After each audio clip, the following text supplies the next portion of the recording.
Om Sadashivasamarambham Shankaracharya-madhyamam Asmadacharya-paryantam Vande Guru-paramparam.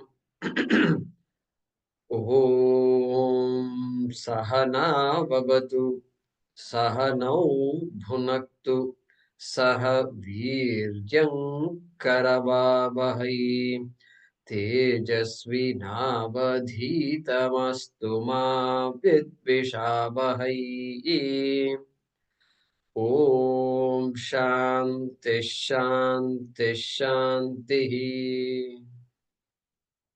ॐ भद्रं कर्णेभिः शृणुयाम देवाः भद्रं पश्येमाक्षभिर्यजत्राः स्थिरैरङ्गैस्तुष्टुवागुंसस्तनूभिः व्यशेमदेवहितं यदायुः स्वस्ति न इन्द्रो वृद्धश्रवाः स्वस्ति नः पूषा विश्ववेदाः स्वस्ति नस्तार्क्ष्यो अरिष्टनेमिः स्वस्ति नो बृहस्पतिर्ददातु ॐ शान्ति शान्ति शान्तिः.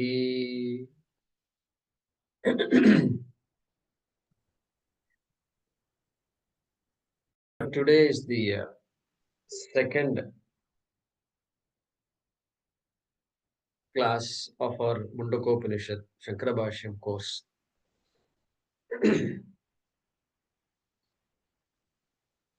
Continuing to seek the blessings of our Acharyas, Swamijis, all of whom have spent their entire lives on passing on the Shastra. Whenever knowledge is passed on from one hand to another hand, we don't know what will happen. So first of all, there is something to be communicated. Then the teacher has to have understood exactly what the rishis are trying to communicate. Then the teacher has to use a language to communicate that to somebody else. And in that process, we don't know what happens. And then there is a student who are all eager to know what this is all about. And that person also should understand exactly as our rishis have understood. So it requires a lot of prayer. In objective sciences itself, you know how it works. Sometimes we feel, I wish I had paid a little more attention in my high school. I wish I had paid a little more attention in my college. What are the things I did? Is this the way to study in school? Like that, we used to think. So, you all know that process. That is why in this Shastram, we start with a prarthana, prayer. We start with a prayer because a lot of things have to align. A lot of things have to align. And so we are very prayerfully approaching. In fact, the study is called Mimamsa. Mimamsa is called Vicharaha. Inquiry is called Mimamsa. Okay? An inquiry of any subject is called Mimamsa. But here, Shastram Mimamsa, Pujita Vicharaha means what? Prayerful inquiry. That is the idea here. So we will be following that method, that tradition, whatever method, tradition it is. And so last class, we began to open the doors to the study of the Shastra. We haven't even talked about the Upanishad, Mundakopanishad, general idea of what is the Veda, what are the human pursuits, what exactly do we have a problem? Do I have a problem? That question we should ask first. And suppose your children ask you, why are you studying? You should be able to say something. So we are making some inroads into that. It's not difficult, but in time we will appreciate all that. So that dharmartha kama, main purushartha for a human being, for many years it is only dharmartha kama. Then slowly it this moksha starts appearing in the radar.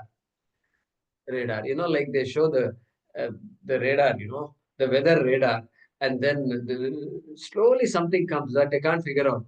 Then after sometimes some storms develop, some red color and all they show up. So things slowly come, and then and it's moksha also. You can't ignore it. As a Vedika, you can't ignore moksha, and so we come to understand what moksha is. We have our traditions which we follow. So we saw that introduction. And so when moksha comes in the radar, then so far the guy was religious. So far the guy was religious. Now the guy is still religious only. But until the person asks the question, what is the problem? Who am I? Why, how did this all come about? What are my goals in life? Until a person asks like that, the person is not yet spiritual. Religious, but not spiritual. In our Vaidika Dharma, spiritual means you have to be religious first. Only a religious person can be spiritual. When somebody says spiritual, they must be religious automatically. A religious person need not be spiritual because the thinking has to change. Thinking has to change. From dharma artha kama, I'm going towards moksha, or I want to go towards. Then that's the transformation that will happen as we study the Shastra. All right, we saw all that to some extent in the last class. We will continue the discussion.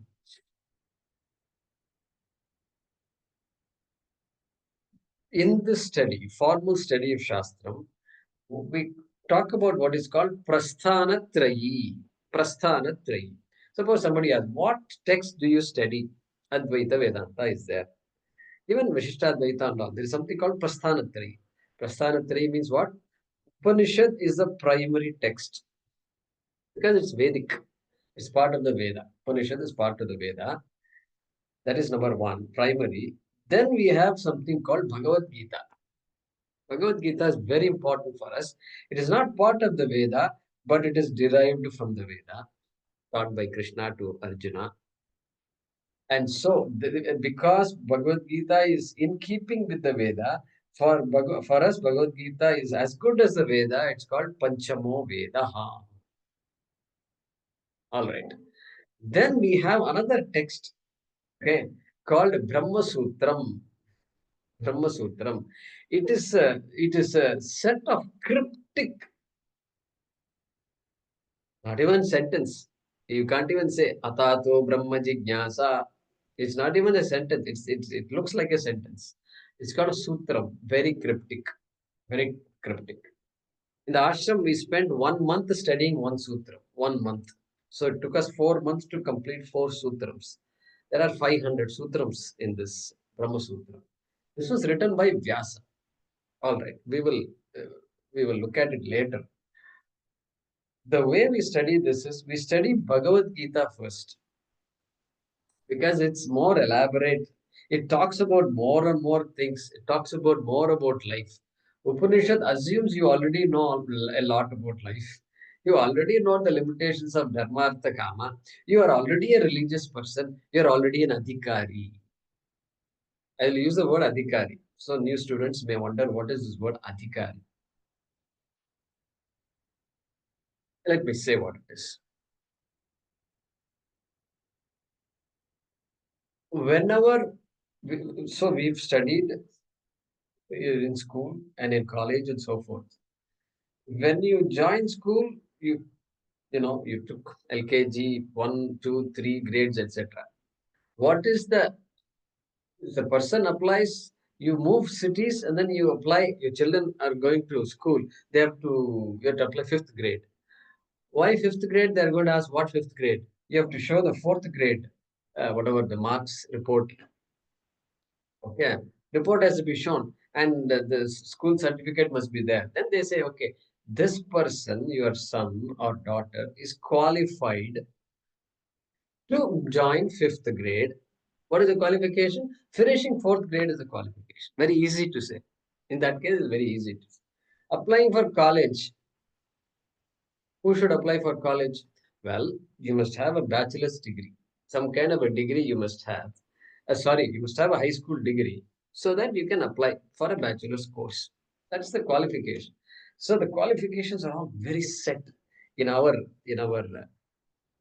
Laukika sciences and education. It's all very set. What about Shastram then? What about Shastram? We're studying all these things, but somebody, what is my qualification? What should be my qualification if somebody asks? That qualifications is called adhikaritvam. And the person who has the qualifications is called an adhikari. These are the technical words we will keep on using periodically as and when needed. Then who is an adhikari if you say? Should the person be of a particular age? No. Should the person have certain educational qualifications like a bachelor's or master's or PhD? No. Okay. Should the person be married? No. Should the person be unmarried? Maybe, maybe not. Doesn't matter. The state of marriage is irrelevant to this Shastram. No. Then what? Should the person have worked and earned some money maybe and taken care of people? No. Should the person have done a lot of seva to society? No. Okay.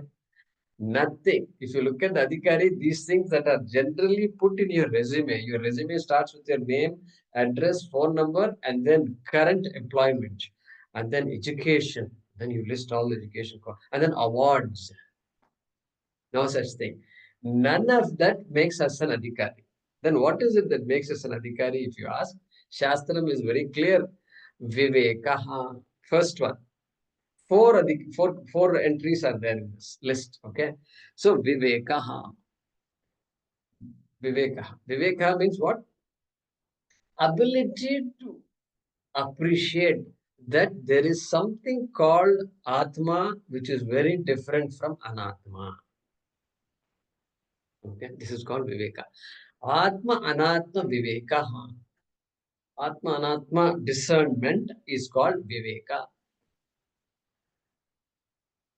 That clarity, that's why being born in a Vedic culture is so important. Nobody will teach us these things. No school will talk about Atma. No college will talk about Atma. That is why attending classes like this periodically, somebody, Swamiji comes to city, town, you go there to hear about all these things. Bhagavata Puranam, you hear. Ramayanam, you hear. Even Ramayanam, you hear. That's a good way to find out that there is something called Atma, Jivatma, Paramatma, all these words we hear. And then slowly it all gels. And if the parents are also in this track, then the children find it easy. Otherwise, we have to start from scratch. Nothing wrong. We can do that. Okay. Atma and Atma Vivekaha. All right. Second qualification is called Vairagyam. Vairagyam. Vairagyam means popularly translated as dispassion. Vairagyam. Okay. Means not being carried away by things. Not being carried away by things. Or being objective about things in this things that you are using, things that are available for us to use, things things in this material world. Anyways, to explain this, vairagyam. So not as affected by things as other people can be affected. That's called vairagyam. That is a strength. That is a strength. So often they apply it to food. Food. Getting carried away by certain foods. You can like any number of foods. Okay, there's nothing wrong in liking food, but pining for certain things, pining, longing for foods, longing for people, all these things. Opposite of that is called vairagyam, not longing. You love things, whatever love is not in your hands, really speaking. All of us like certain things, dislike certain things. It's given to us. But am I a victim of my likes and dislikes? This is the question number two.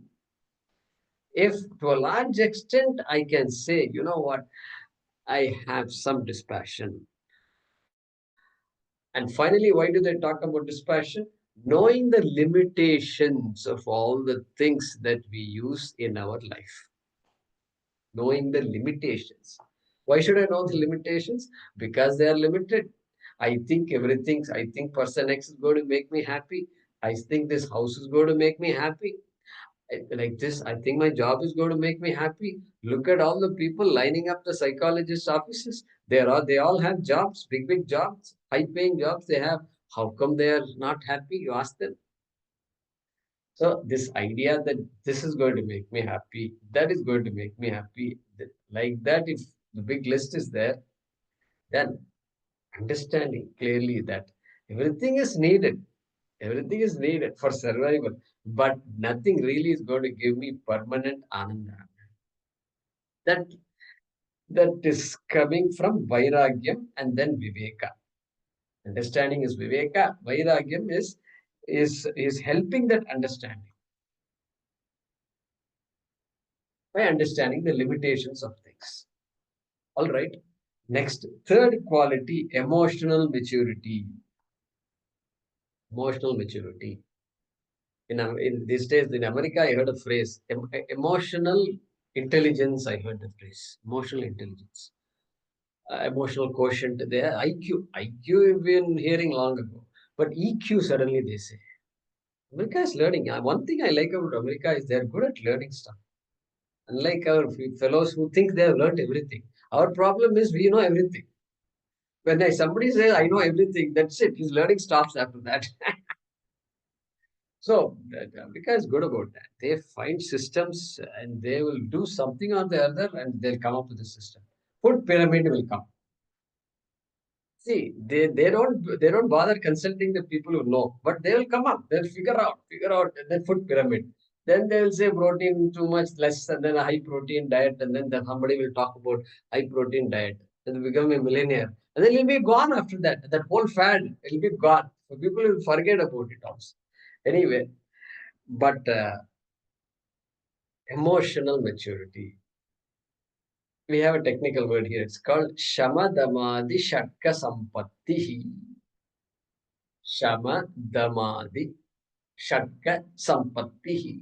Sampatti means wealth. Shastram calls it wealth. It's a wealth that the emotional maturity is a wealth. Okay, okay, because one has control over one's emotions, and we feel so happy to see somebody who's solid. Solid means what? Emotionally mature, doesn't react and responds properly, compassionate. So much is there in that. So Shama Damadi Shatka Sampatti. I don't know how much time I want to spend on that, but we'll just leave it like that for now. Look at how Shastra is dividing our qualifications. So Samidamadi will come through values. In Bhagavad Gita, there is Amanitvam, Adambitvam, Ahimsa, Kshanti. Krishna gives 20 values. Satyam, whether speaking truth is a value. But there are so many values there. Not overly talking about oneself. Okay. Dambitvam, not lying about oneself. Okay. What happened? Degumarji, yesterday we were trying to reach you. You were not there. Yeah. Narendra Modi was called trying to reach me. Narendra Modi was trying to reach me means that means I'm very big, right? So when nobody reached me, nothing happened. I was just going about seeing a movie or something. But Narendra Modi tried to reach me. Throw some names in between so that you make yourself feel good. Yeah. So this is called Damba. This is all problems. So our Shastram says first, before you come to Upanishad and all, just look at yourself and look at all these values. This value is not difficult at all. You can figure out and work on these values. Any psychology book you take, any motivational speaker you listen to, get all the audios, listen, work on it. They will give you all these forms, these self-assessment forms. I've done all these things. And you look up all those things, do assess yourself and then identify the areas where you have to work on yourself and Ask that same person, how do I improve? Anger management, take some anger management courses. There are courses like that. These days, in the US itself, I used to see those things. I even recommended some courses to people. Go, do that. That is what this third qualification is. Shamadamadi Shatka Sampatti. It's part of the Adhikaritvam. Third one. Fourth one is Mumukshutvam. Mumukshutvam. Means what? Desire for moksha. Desire for moksha must be there. That means what? Yeah, there is something, dharma, artha, and kama is there. There is something called moksha, and I want moksha. In my life, my goal is to get moksha. That clarity must be there. That drive must be there. Drive. Okay, let me use the modern word drive. That is called mumukshutva. Shastram says, if these four things are there, then I am an adhikari. Adhikari. Okay. So, we can keep talking about these things, but when the time comes, I'll elaborate. But now you understand Vivekaha, Vairagyam, Shamadamadi, Shatka Sampatti, Mumukshutvam. The person who has Mumukshutvam is called Mumukshu. Like that, we have technical terms. All right. So, therefore, there are qualifications to do all this. Who is qualified to get married? Well, some qualifications are there. You must be of a certain age. Once you cross a certain age, then at some point, you can get married like that. So qualification is there for everything. What is the qualification to have lunch? Yeah, qualification to have lunch is it,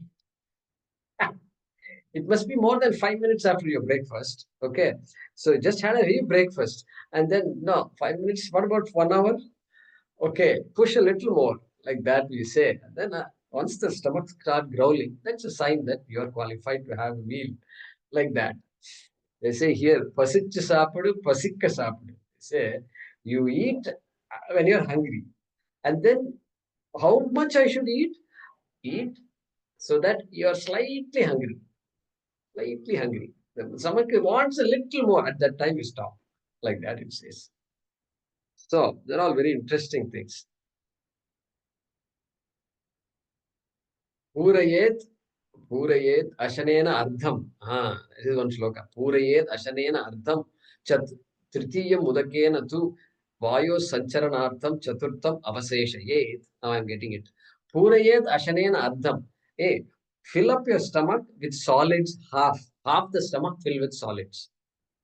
Okay. Purayet Ashanena Ardham. Tritiyam Udakena tu. The third quarter, fill it up with liquids. Means your rasam sambar minus the okay, liquid. You know what I mean? Liquid. Without liquids, you can't have solids anyway. So, all right. So liquid. So then what about the fourth quarter? You did not say. Yeah, I'm going to say that. Vayoho sancharanartham chaturtham avaseshayet. Leave the fourth quarter alone. Why? Because Vayu is there. It seems the Vayu should move around and then mix all these things so that it can get digested and absorbed by the body. So that's the formula for having food. Anyway, so we have formulas for everything. And so here also, for studying the Shastram, we must be adhikaris. It's having four qualifications. Now, if you start looking at these qualifications, we'll get alarmed a little bit. You know why? Because so Shamatamadi, Shatka Sampatti, and all Mumukshutva, Moksha itself, I don't know where it is. Whether intense desire for moksha. That's how they translate this. Intense desire for moksha is Mumuksha. I'd say, I don't know. Should I study? What is this? This is too much. That doubt can be there. So that's why we keep listening, and Adhikaritam will grow rapidly as we begin studying the Shastra.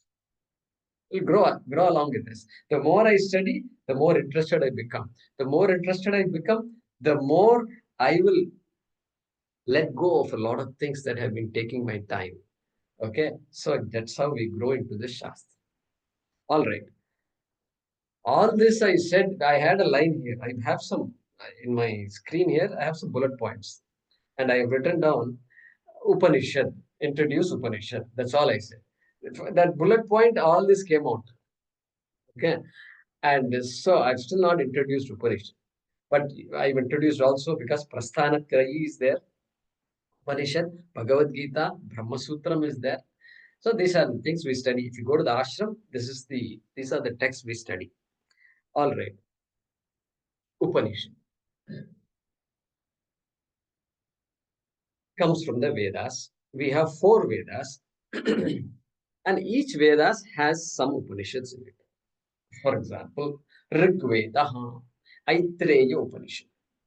Okay, then Yajurveda, Yajurveda, Taittiriya Upanishad, Brihadaranyaka Upanishad, Ishavasya Upanishad, Kathopanishad. These four Upanishads are there in Yajurveda. Then Chandogya, then Samaveda, Samaveda, third Veda. So you have Chandogya Upanishad and Kena Upanishad.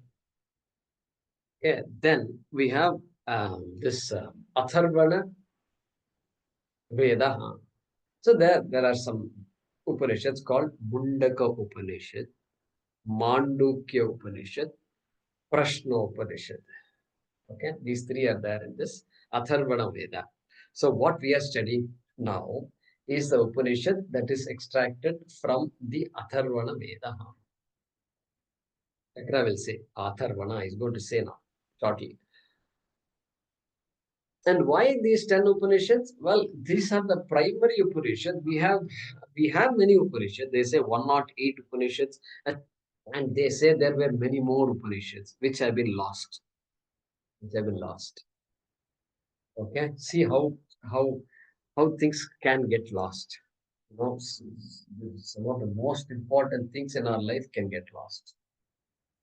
So Shankaracharya wrote commentaries to 10 Upanishads. And these are the 10. That is why we call them the primary Upanishads. So if you look at Ramakrishna Mission, Ramakrishna Math book, they have a book. They have published 8 Upanishads, I think. Those 2 volumes. And some other books will publish 10 Upanishads. And there are many other Upanishads beyond that. Ganapati Atharva Shisha Upanishad is there. Okay, etc. But Shankara has not written a commentary. All right. Mundaka Upanishad. All right, let's look at what is the meaning of the word Upanishad before we talk about Mundaka. Upanishad. Okay, in Sanskrit, every word has something called a dhatu. Dhatu is the main root, which is the one that gives the meaning, main meaning of the word it will give. And then there are some prefixes. Prefixes. Like, for example, gam dhatu is gachati. The verb is gachati. Gachati means goes. Ramaha vanam gachati. Rama goes to the forest. Gachati. Then there is a prefix called anu. Anu. Like Anuradha, anu. Then what happens? You put anu in front of gachati, it becomes anugachati.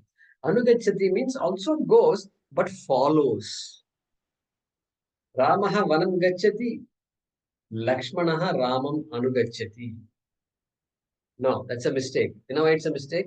Lakshmanaha vanam gachati, Ramaha anugachati. Because Lakshmana is clearing the way.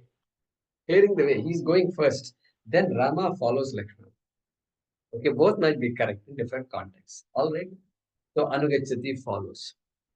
So like this, you have all these prefixes. Tishtati. Tishtati means stays, waits, staying. That word tishtati. Then uttishtati, ut. You put the prefix ut, it becomes uttishtati, means what? Stand up, stands up. Uttishtati. Yeah, like this, we have some, there is some beauty about Sanskrit words. And upatishtati, upatishtati means stands near. Upa means near. Upa gives the sense of nearness. So stands near. Come stand near me. Come stand near the teacher. Go stand near the officer. Like that, you say upatishtati. Samupatishtati. Like this, you can add some to it. Some means well, proper, completely, etc. So depending on the context, you can use some upatishtati. Same way here also, sad, nishad, upanishad. There is a dhatu in Sanskrit called sad. And then we put ni in front of it, then upa in front of that. Then you get upanishad. It becomes Upanishad. All right. And so the final meaning of this is what? Sad is that which removes. Removes.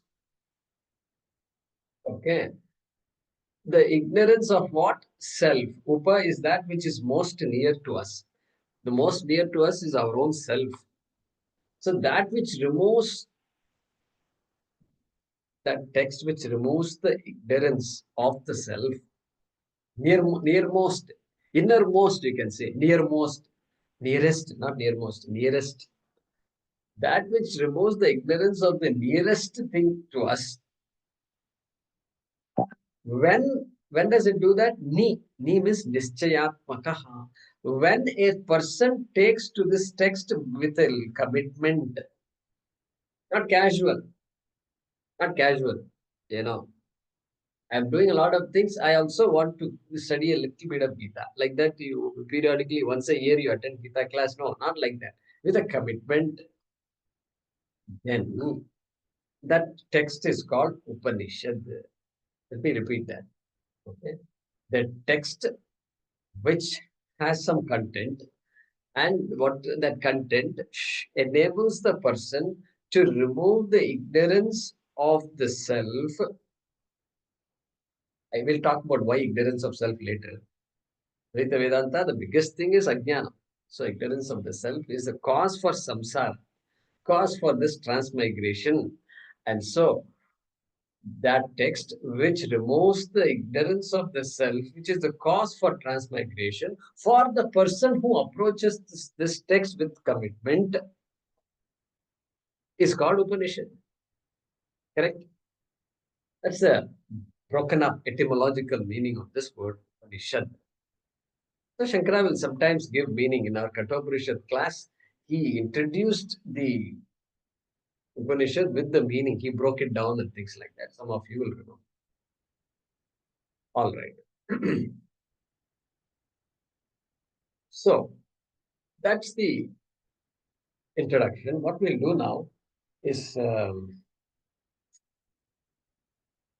don't have a printed notes. Anyway, what we should do now is this. Every Upanishad, when we study, we begin with what is called a Shanti mantra. Om Bhadran Karne Vishrudayama Deva. So every Veda has a Shanti mantra. And whatever Upanishad comes from a particular Veda, all of them have the same Shanti mantra. Like Mundaka, Mandukya, and Prashna will have the same Shanti mantra, which is this Bhadram Karnebihi. All the Upanishads that come out of Yajur Veda will have the Shanti mantra called Sahana Bhavatu. Like this. So we have a Shanti mantra here. It's called this Bhadram Karnebi Shrunayama. So this mantra has swara in it. So it is best to chant it with the swara. So let's do this. Let's have somebody unmuted. And if the moderator can do that, we will chant it. You can repeat after me, all of you. And then you will get used to it.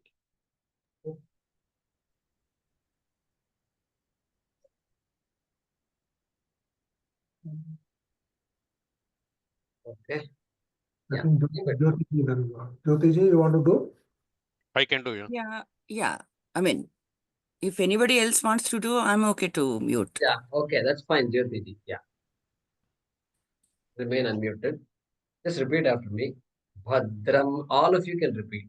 Okay. Bhadram Karnebihi. Bhadram Karnebihi. Others can remain muted. Shrunuyama Shrunuyama Devaha Devaha.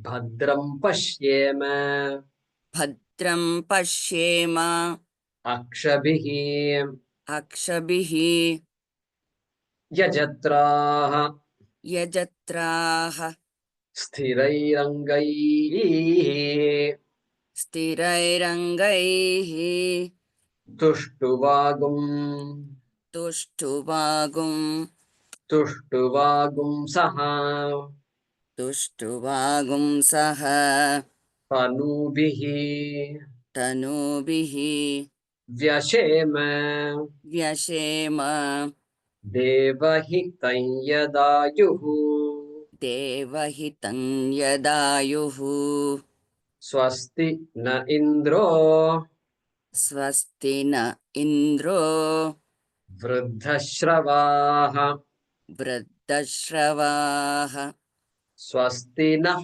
Pusha Swasti nah Pusha Swasti na Pusha Swasti nah Pusha Vishvavedaha Vishvavedaha Swasti nastarkshyo Swasti nastacho Arishtanemihi Arishtanemihi Swasti no Brihaspatihi Swasti no Brihaspatihi Dadhatu Dadhatu Om Shanti Shanti Shantihi. Om Shanti Shanti Shantihi.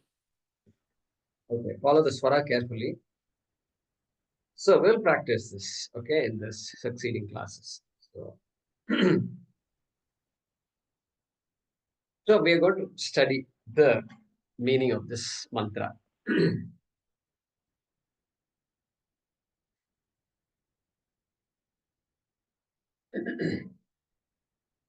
So this is a prayer to keep all our entire body in good health. What for good health? So I can get join the Olympics and get first in 100 meters dash. No, not that kind of good health. That also is good only. But for our purposes, good health is needed. Mind has to be active. Active in the Shastram. Mind should not be wandering. Okay. All there are pains in the body, back pain is there, this pain, that pain, and all is there. May you please take care of it for as long as I need it, and definitely during the class. During the class, let me not be distracted by all these disturbances that will be there in the body.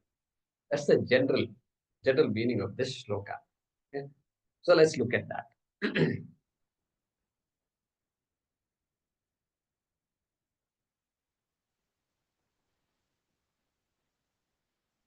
Okay, I'm thinking how much detail I must go to. Okay, Bhadram. Bhadram. So Bhadram is a important word in our Shastra. It means auspicious, good, beneficial. Okay, that is the meaning of Bhadram. In our Tamil language, what happened? This word Bhadram, when they leave home, when children leave home, then the parents will say Bhadram, Bhadram. Okay, they'll say Bhadram. So what happened? Bhadram means let good things happen to you. But then over time, what happened? People have translated that to Bhadram means be careful. Be careful. I think many languages like that, no? As Malayalam and all, yeah, Kannada, everything is like. So Bhadram. But still, many people know that this Bhadram means auspicious, good things. Not careful. It has come to mean careful. So here, Bhadram means auspicious. All right. Bhadram karnebihi shrunuyama devaha. Oh devaha. Devaha is an address. Oh devaha. Hey deva. Devas means what? So many devas are there. So many devas are there. From the sun onwards, Surya Devata onwards, you get up in the morning, okay, namaskara has to be done to Surya Devata. So, like that, big list of devatas are there. And then we sit to study. Then Saraswati Namastubhyam, Saraswati Devata is there. Okay. Annapurni is there. Like this, many devatas. So, all devatas are being addressed. And what is the prayer? Shrunuyam. May we listen to what? Bhadram. Whatever we listen, let it be Bhadram. Let it be for the good of us. Okay, us. Us is a very, we have to interpret us. Us means we, this family, or what, me, or what, teacher and student, or what. No, us, you can keep extending us to as big as you want. Because humanity, and then more and more today we have managed to create a hole in the ozone also. We didn't know that there was ozone. Then they told that we are creating a hole there, which is not good for you, they say.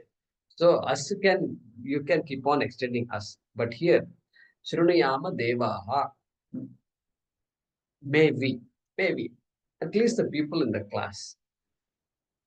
All right.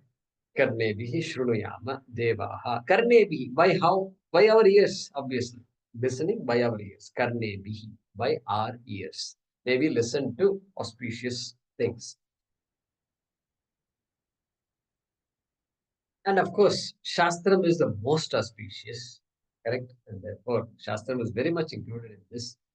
Then what? Bhadram Pashyema Akshabihi Yajatraha. All right. Again, same thing is repeating, right? Now, He Yajatraha. Yajatraha. Yajatraha is another word for devas.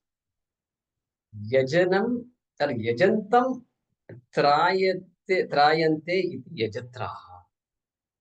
Yajantam means the one who protects those who worship them is called yajatraha. Okay, I hope I didn't confuse you. The one who protects those who worship that person, that one, is called Yajatraha. Yajatraha. Hey, Yajatraha. Okay. What about that? Bhadram Pashyena. Pashyena.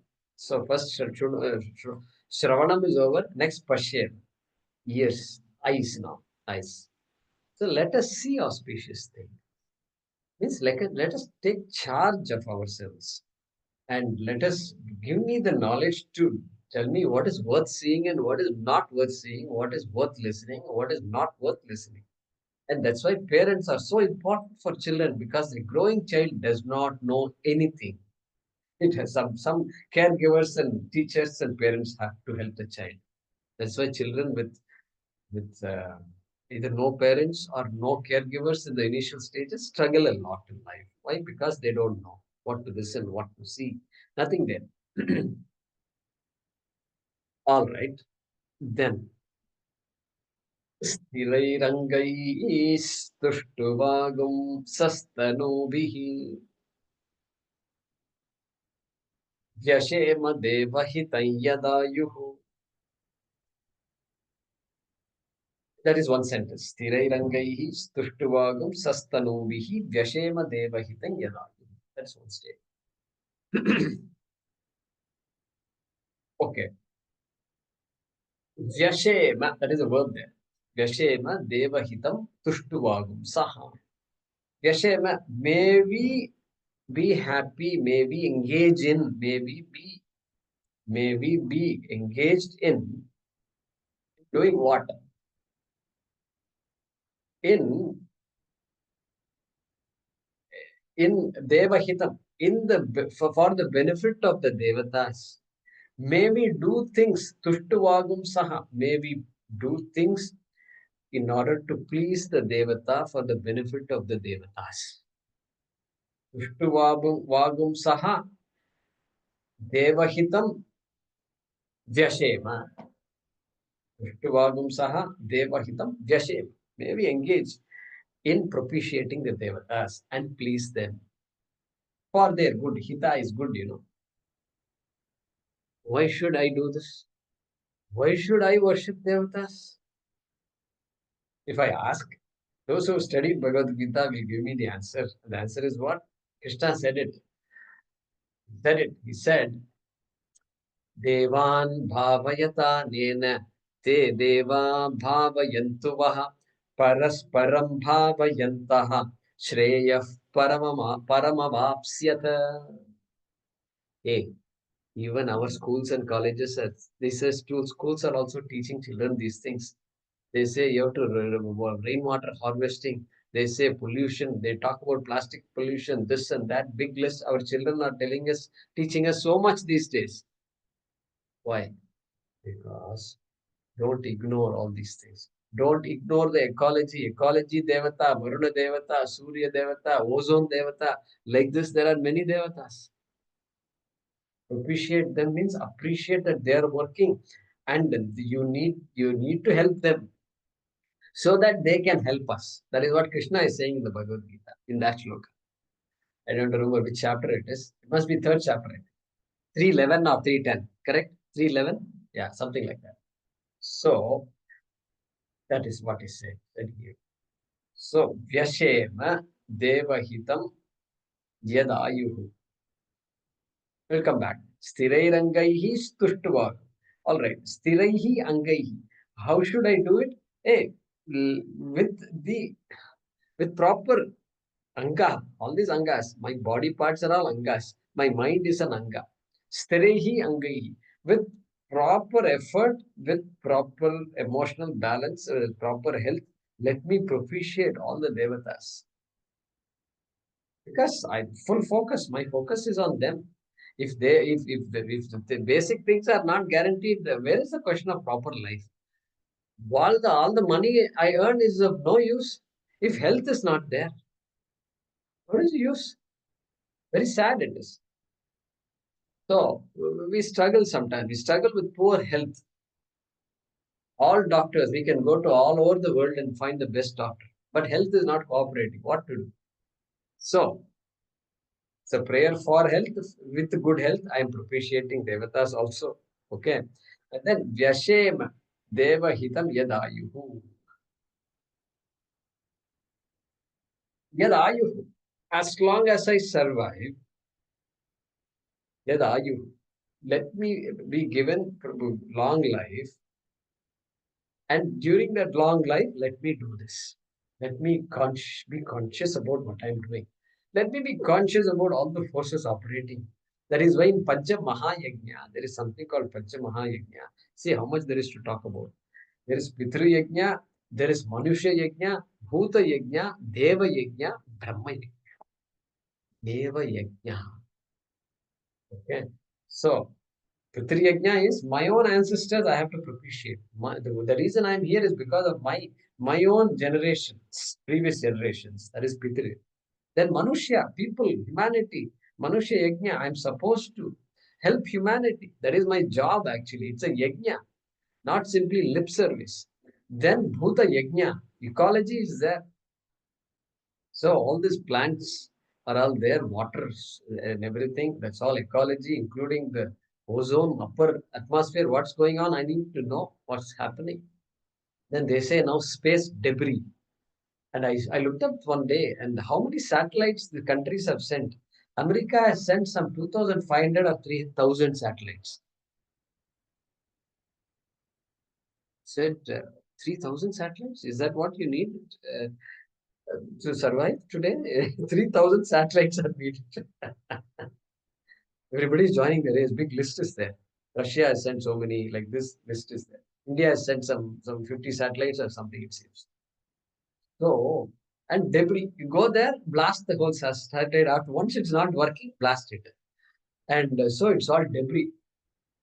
Anyway, we have to be aware of all these things. And Vyashema, may we enjoy throughout the life that we have. May we engage in proper awareness of all these things and propitiate the Devatas.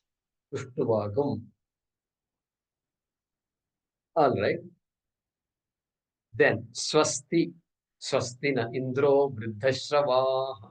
Swasti is another important word in our Sanskrit language in Shastra. Swasti. Again, well-being. Swasti. Swastir bhavatu. Well-being. Swasti. So Vashat, Swasti, like this, there are some words in Sanskrit, which means well-being. Kshemam, Mangalam. All these have the same meanings. Swasti. All right. He Swastina Indro Vriddashravaha. May Indra give us swasti. As na means swasti. Na is not no. Naha. It is actually naha. Na followed by two dots. So swasti naha. For us. May Indra give swasti to us. And Indra is defined here by another adjective. Vriddashravaha. That's the adjective given here.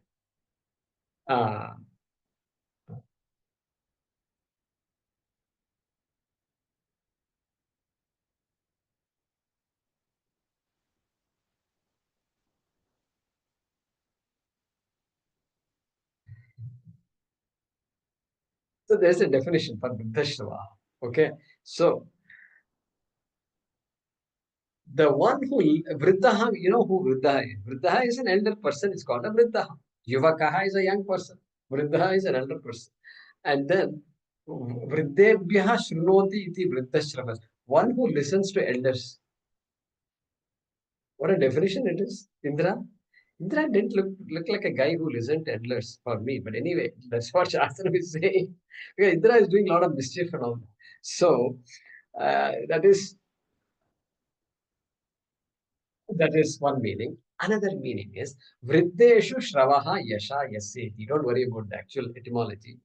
So the one who is famous among the old people, Yashas. Shravaha is Yashas. Among the senior people, the one who is famous is called Indra. That's why he's Deva Rajaha. He's the head of all Devatas. So he must have some qualification for being that kind of a famous person. So that is called Vriddha Shravas. Shravas. Yashas is very high for Indra. All right. That Indra, may Indra give us, not me, give us swasti, well-being, mangalam, ashirvadaha. All right. Swasti na pusha vishwavedaha. All right. So again, now an address. Pusha. Pusha, I think some of you will definitely know who Pusha is. All the yoga people will raise their hand like this. Because in yoga, when I first went there, they taught this yogena chittasya padena vacham malam sharirasya cha vaidyakena yopakarot. I forgot. Yopakarotam pravaram Munina Patanjalim Prajalim Ahanatosmi. Pushan apavrunu. Pushan. That Pushan is Pusha. Surya Devata. Aditya Devata. And this one.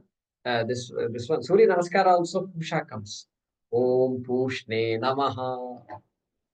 Okay. Comes Pushne Namaha. So Aditya Namaha. That is a very nice thing to learn. You can, all the synonyms, all the different names for Aditya, you can get from that. Hiranyagarbha also comes there, I think. Anyway. So, Pusha, Suryaha. May Surya give us swasti. And Surya is given an adjective here. What is the adjective? Vishwavedaha. Vishwam Veti iti Vishwavedaha or Vishwavedas. One who knows the entire universe is called Vishwavedas. And nominative singular Vishwavedaha, like Nachiketas, like Nachiketas. Singular nominative is Prathama Vibhakti is Nachiketa. Sounds like plural, but it's not plural. Okay. All right. Hope you got that. Hope the pace is all right. Okay. Yeah, pace is okay. Pace is okay. It's very good, Guruji, but I lost some hearing there. So when you said one who knows the last word was? Vishwam. Vishwam means universe. Jagat. Jagat. One who knows the Jagat.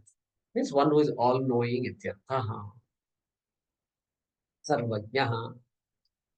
Pusha. Brilliance. Because the brilliance, only the all-knowing can be brilliant. Like that indicates. Symbolically said. All right. Next. Swasti nastarksho arishtanemihi. Taksha. There is a guy called Taksha. Taksha means what? Garuda. Garuda, eagle. That Garuda, our Garuda. Okay. Garuda, the king of all birds. You should see these videos of this eagle. And it's so fascinating. You can keep watching it forever. And it just fills you with awe. And highest, it is at the highest peak. All the small tree and all, eagle can't. You can't get an eagle and say you live in my house or outside in the tree. It won't work. Eagle needs Himalayas. It needs big cliffs. It needs Colorado. Only there it will survive. And you're telling me, giving me small room. Go sit in the small. It's like telling Bill Gates, come to my house. I'll give you the small bedroom, and that won't work for Bill Gates. Like that eagle. So that eagle is called Takshaha Garudaha, and the Garudaha. The quality that is mentioned here is the one with unobstructed movement. The eagle, what it does is it does two wings. It flaps few times and then it glides. For miles, it can glide without even flapping its wing. Many birds are like that. Definitely the eagle also. And of course, nobody is there to block the eagle. Okay. So that Saksha imagery is brought in here. That unobstructed movement is Arishta Nemihi. That Garuda, whose movement is unobstructed, completely free. Garuda therefore is equal to Ishvara. And Ishvara that Ishvara with unobstructed movement give us good. That means what? Our direction is towards Ishvara. May our movement towards Ishvara be unobstructed. That is the way to read this. Okay. Arishtanemi. Arishtanemi is very interesting. If you look at the etymology, those days in the villages, they used to have well with water. And the well has a pulley on top. They have a rod and then pulley is there on top. That pulley is called Nemi. And then I've done this. All of you have done this, I'm sure. And whenever my aunt used to pull the water from the well, I used to stand next to her. And I used to say, I want to do it. I want to do it. And she said, okay. They don't need all this. They're cooking for 10, 15 people and all these boys and girls coming and doing all these things. But they never had a problem. So, okay, pull it. Then she will pull along with me. And then you can get a shot. You can't even see what is there inside. And so you just do all these things. That pulley, imagine it is creaking, it is wobbling and all that. It takes a lot of effort to get that one bucket of water. Correct? It has to be proper. It has to move smoothly.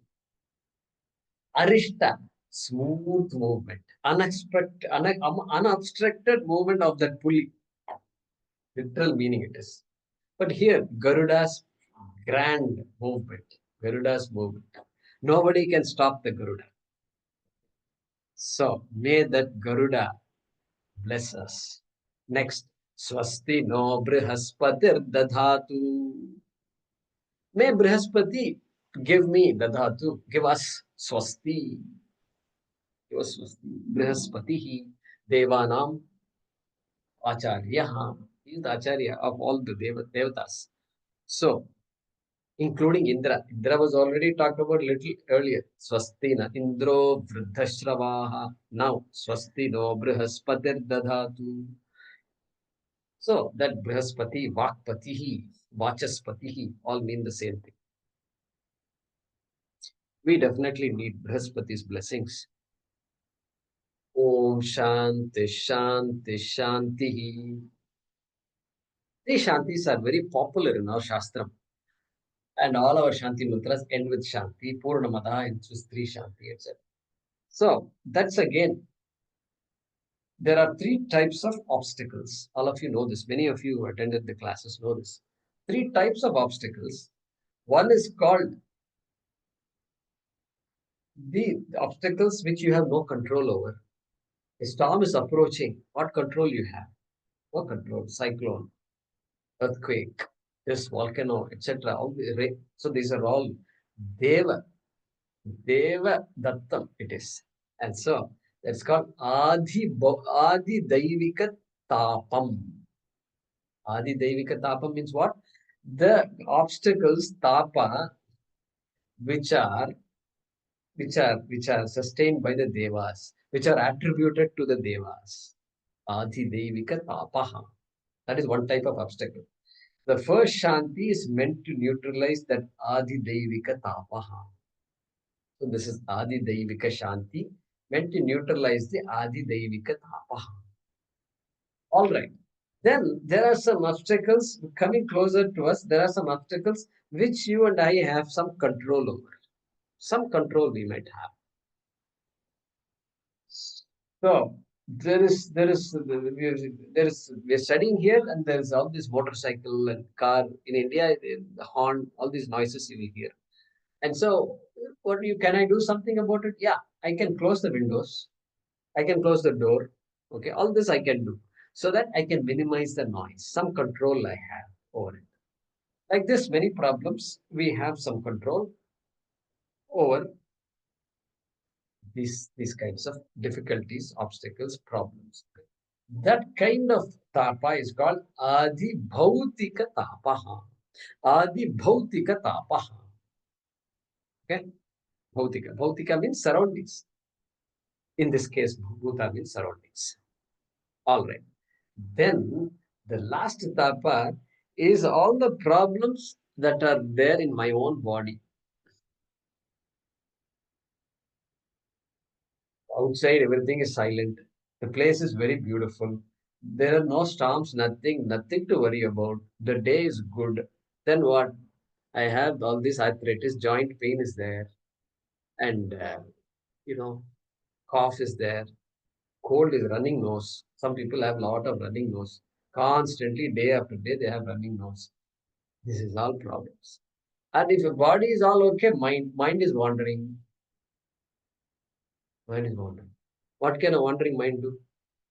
The wandering mind will suddenly wake up. Everybody's laughing in the class. Oh, what happened? What happened means what? Something happened, obviously. That's why everybody's laughing. Some joke was probably uttered, forgotten. Why? Because mind was somewhere else. So all that we have to consciously tell ourselves, yes, that's why all these prarthanas are important. Even when you're studying by yourself, I'm telling you, just close your eyes and tell whatever prarthanas you have. Even though you don't have nobody looking at you, nothing, just open the book and read. That can do that. But prarthana is important because that prayer is important. Prayer is an action, friends. Prayer is an action. Every action has a result. Prayer is also an action. It will have a result. It has to have a result. God cannot say no to that prayer. Ishvara is helpless. If I pray, Ishvara has to give a result. That prayer is required. It takes only 30 seconds. Pray. And so, Shanti, Shanti, Shanti. So much is involved in this prayer. And so, with that prayer, may, hey Devatas, hey Indra, hey Brihaspati, hey Takshaha, come on. We are serious about what we are doing here. You better watch over us. Next 1.5 hours, watch over us. And afterwards, also, I want you to watch over me, but definitely right now. So, that's the meaning of this mantra. Karmendriyaha, Jnanendriyaha. We have, so if you don't know what these are, Jnanendriyas are the sense organs, 5 sense organs. Karmendriyas are the organs of action, like hands and legs. We have 5, 5 plus 5, 10. And so, primarily, the prayer is for the well-being of our body and mind and sense complex so that we can pursue the Shastra properly. Sitting in Ukraine, you can't study Bhagavad Gita because we don't know what's going to happen next, correct? Israel, I'm amazed by Israel. One small little country, and sitting in the middle of just violent neighbors, enemies, literally enemies. And so, yet they're producing, they're inventing so many medicines, they're inventing so many devices, and it's absolutely mind-boggling. We have so much to learn from Israel. So anyway, we need provide me the right circumstances and nourishment for pursuing the Shastra. This is the purpose of this mantra. All right, we have a couple of more minutes. What we'll do is we will begin the Bhaashyam. So, one of you can unmute yourself and read the next line. Venkataraman please.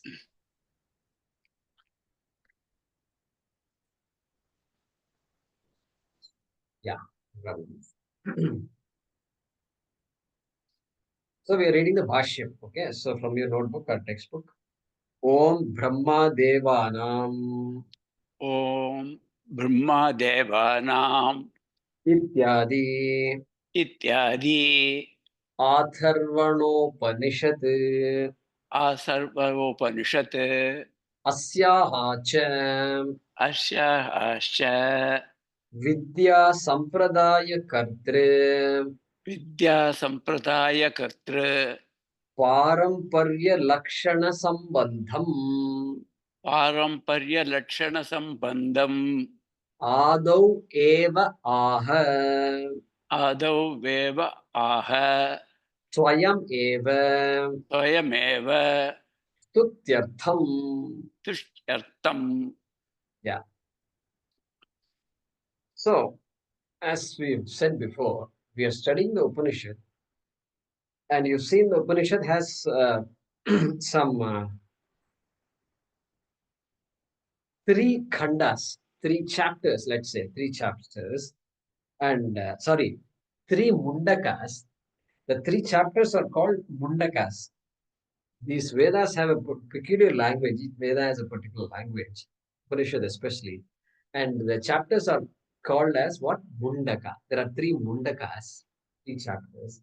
And within each mundaka, there are two sections. The section is called Khandaha. So, we are just now about to enter the Prathama Mundaka, Prathama Khandaha, right? And so, our Bhashyakara means what? Shankaracharya is giving an introduction to the Upanishad, which he does typically. So, this is called Sambandha Bhaashyam, or it is called Upodghatha Bhaashyam. Upodghatha Bhaashyam means what? Introductory commentary. Upodghatha Bhaashyam. All right, I'll explain that later also. And so he's giving that introduction. You can see a couple of pages here until the mantra starts. Mantra number 1, which says Brahma Devanam Prathamas Sambhavuva. Okay. So he's saying what? Om Brahma Devanam Ityadi Atharvana Upanishad. He's making a statement. A. Brahma Devanam Ityadi. Brahma Devanam in quotes, right? So that first mantra onwards, Upanishad is beginning, because in the Vedas, you won't have, like the books that we buy these days, they have a nice index is there, index on the back page, table of contents, then chapters, sections, bold, underline. No such thing in the Veda. It is just one whole massive text. That's all it is. You have to infer when the chapter is starting. These days, some books they are giving chapters and all that. And within the chapter, where is Upanishad? You can't figure out. Only the people who know it. And nowhere it will be said Kathopanishad, Mundakopanishad, beginning now, like that. So here Shankaracharya is saying, Brahma Devanam onwards, Upanishad is beginning, and it is Atharvana Upanishad, which means it is taken from the Atharva Veda or Atharvana Veda. Both are synonymous. This Upanishad, beginning from this, is taken from Atharvana Veda. All right. Asyaha cha Vidya Sampradaya Kartri Paramparya Lakshanam Sambandham Adau Eva Aha Swayam Eva Stutyartam.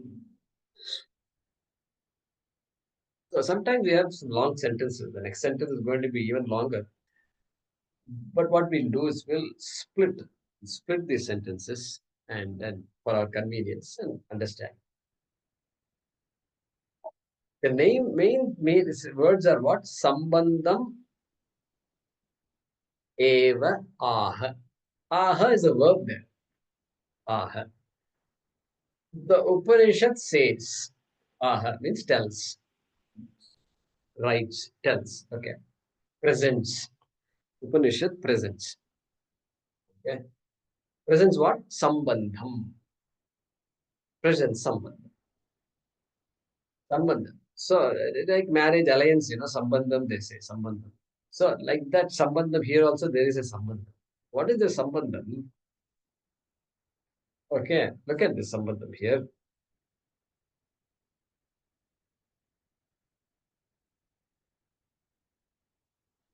This is the textbook.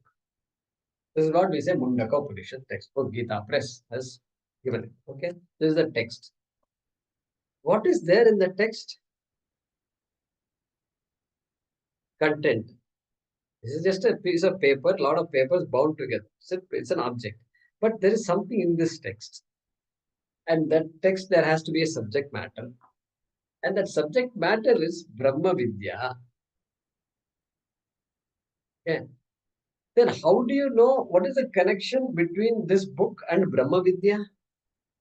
This solid book and Brahma Vidya, what is the connection?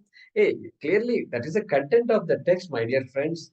But then the connection comes about due to the sampradaya. Without the teacher, nobody is going to know what this book is about. Somebody gifted this book when we were 20 years old, means what? What is this? It is meaningless. Absolutely meaningless. We need a lot of exposure. And that exposure comes through what? That is what he's saying. Paramparya Lakshanam, Sampradaya Kartri, etc. So that sambandham. That sambandham. So by way of presenting the sampradaya, why should the sampradaya be mentioned? He's going to say Brahma Devanam Pradama Sambhavuva. He's going to give a list of acharyas who taught this. And then just like in Bhagavad Gita, so imam vivasvate yogam proktavan aham abhyayam vivasvan manave praha. I taught to Surya. Mr. Surya, I was the teacher. Then Surya taught to Vivaswan, and Vivaswan taught to Manu. Surya taught to Manu. Manuhu Ikshwaku, etc. There is a parampara given by Krishna. Parampara is important. Okay. Why? Because without the parampara, we are nobody. We are absolutely nobody. There is no Veda without the parampara. And therefore, he's saying that sambandham, swayameva. Swayam means what? Upanishad herself tells. Upanishad normally doesn't tell this parampara, but in this particular case, it's unique. Mundakopanishad is unique in that the parampara is being said like that. Shankaracharya is reminding us Swayameva aha. Swayameva aha. Okay. Vidya Sampradaya Kartru Paramparya Lakshana Sambandham. How is it telling the Sambandham? Hey, that Sambandham is characterized by this Sampradaya Kartru Paramparya. Means Sampradaya Kartru, the creators of the Sampradaya. Who created the Sampradaya? Well, our rishis created it. Okay, starting from Brahmaji, he's going to come. Brahma Devanam, it's going to come. That Brahma is literally our Chaturmukha Brahmaji only. Okay. Okay. So, Vidya Sampradaya. What kind of Sampradaya? Vidya Sampradaya. This is something to be understood. Not simply just believed and left off. No, you got to spend some time on Vidya. Any Vidya requires time. Saraswati will not reveal herself unless you give her time. Time is required. On the way, by the way, and then I do multitask, this, that, WhatsApp. One word. I'm hinting you guys. Okay. So WhatsApp messages, keep it on the side. Keep it on the side. There's so much is there. Shankaracharya is addressing us here. So asyaha cha vidya asyaha. So asya strilingam Upanishadaha. So that Upanishads sambandham. Asyaha means what? Her. Literal meaning is her. Her is what means what? Upanishads. Upanishad is strilingam. Okay. So, asyaha sambandham. Whose sambandham? The Upanishad sambandham to Brahma Vidya. Brahma Vidya is not, okay, Vidya is there. So we have to understand the connection between the Upanishad and Brahma Vidya. Okay, Upanishad means this one, this book, you can say book, bunch of text it is. Connection between the bunch of text and Brahma Vidya is characterized by this or is presented in the form of the Sampradaya. We will see the Sampradaya shortly once we come to the mantra. And why should he say that? Why should Upanishads say that? Stutyartham. Okay, time is running out, so we'll complete this. Stutyartham, for the purpose of praising this knowledge. Don't, this is not ordinary knowledge. Brahmaji himself taught it to whom? To Atharva, who was his son. That is the knowledge we are talking. It is not some cock and bull story. It is important. If Brahmaji had to teach it, that means it is important for me also to know. Like that, the Upanishad is praising this knowledge. Stutyartham. Aha. Okay? That's the way to read this. So we will come back. And so for those who are new, this is what we're getting it. It'll be beautiful. And if you love, as you see, you don't need to know Sanskrit because I'm going to explain every word. And so those who don't know Sanskrit grammar and all, not to worry. You'll pick up some of these things. There's a good way to learn Sanskrit by the way. This is how I learned Sanskrit. I did not sit in classes and write exams and all that. I just learned by listening to Swamiji, and then, of course, I formalized by very detailed study and all that. And I studied more Sanskrit in the ashram. But my initial, the joy of Sanskrit I got through just listening. That's all. And then just patterns coming here and there, and then I learned a lot that way. So we should not discount that. And those who know Sanskrit, of course, their knowledge of Sanskrit will also become firmer and firmer. And so with that, we will pause today and then resume in the next class. Any questions, you can stay back and ask. Namaskar. Om Purnamadah Purnamidam Purnat Purnamudachyate Purnasya Purnamadaya Purnameva Vashishyate. Om Shanti Shanti Shanti. Harihi Om Shri Gurubhyo Namaha. Harihi Om.